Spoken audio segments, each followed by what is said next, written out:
Assalamualaikum warahmatullahi wabarakatuh. Kita ketemu lagi di materi fikih tentang khitbah atau pinangan.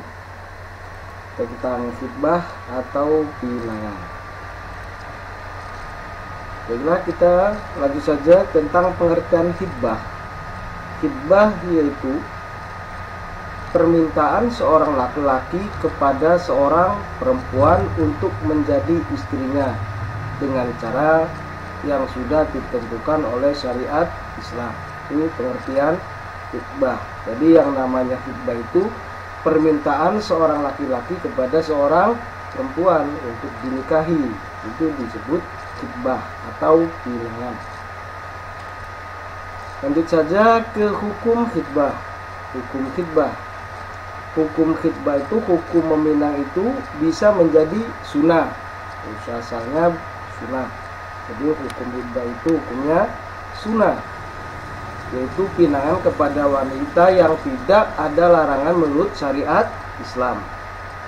Seperti hadis Nabi SAW sebagai berikut: An Jabir bin Abdillah qala Rasulullah SAW, idza khotoba ahadukumul mar'atu fa in istata'a ayanzura minha ila mad'uhu ila nikahiha falyaf'al. Rawahu Abu Daud. Yang artinya, Jabir bin Abdullah berkata Rasulullah SAW bersabda, jika seorang di antara kamu meminang perempuan, sekiranya dia dapat melihat apa yang dapat mendorong dia untuk mengawininya, maka hendaklah ia lakukan. Hadis riwayat Abu Daud. Itu hukum pernikahan yang pertama, sunnah.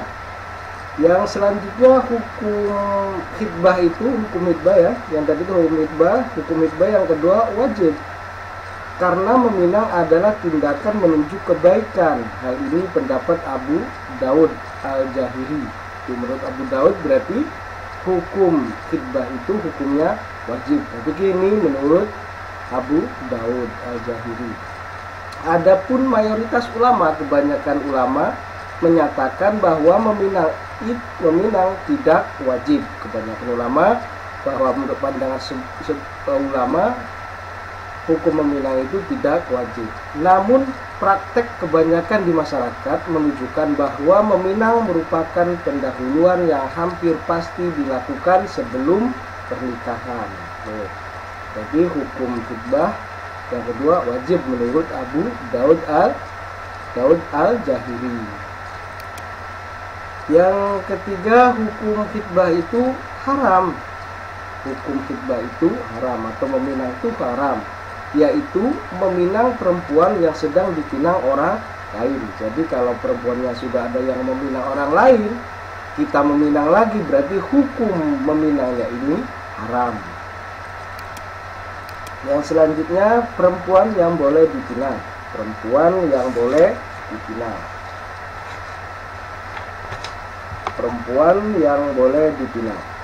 Yang pertama, tidak terkait oleh akad pernikahan, berarti bukan istri orang lain.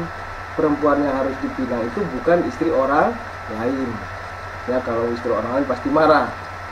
Yang selanjutnya, tidak berada dalam masa iddah atau talak raj'i. Talak raj'i itu talak satu tapi masih dalam masa iddah. Yang ketiga, bukan pinangan laki-laki lain. Berarti bukan pinangan laki-laki lain itu yang boleh dipinang. Yang selanjutnya, cara mengajukan pinangan. Bagaimana cara mengajukan pinangan? Yang pertama, cara mengajukan pinangan dengan terang-terangan, syarih, pinangan kepada gadis atau janda yang sudah habis masa iddahnya. Berarti kalau yang pertama itu dengan cara terang-terangan, kita mengucapkan terang-terangan, saya suka kamu, seperti saya mau mempersunting istri, ya itu bisa dengan terang-terangan.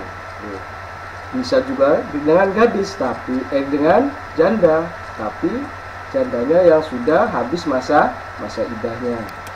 Yang kedua, dengan sindiran. Cara mengajukan pinangan itu dengan sindiran atau kinayah, yaitu pinangan kepada janda yang masih dalam masa iddah. Dalam masa iddah berarti masih dalam masa iddah, talak bain atau ditinggal wafat suaminya. Ya. Yang selanjutnya seperti dijelaskan dalam Al-Quran, surat Al-Baqarah. Surat Al-Baqarah ayat 235 yang berbunyi, A'udzubillahi minasyaitonirrajim, Bismillahirrahmanirrahim. Wala junaha alaikum fima arradtum bihi min khitbatin nisa'i au kang fi anfusikum. Yang artinya, dan tidak ada dosa bagimu meminang perempuan-perempuan itu dengan sihir atau kamu sembunyikan keinginanmu dalam hati.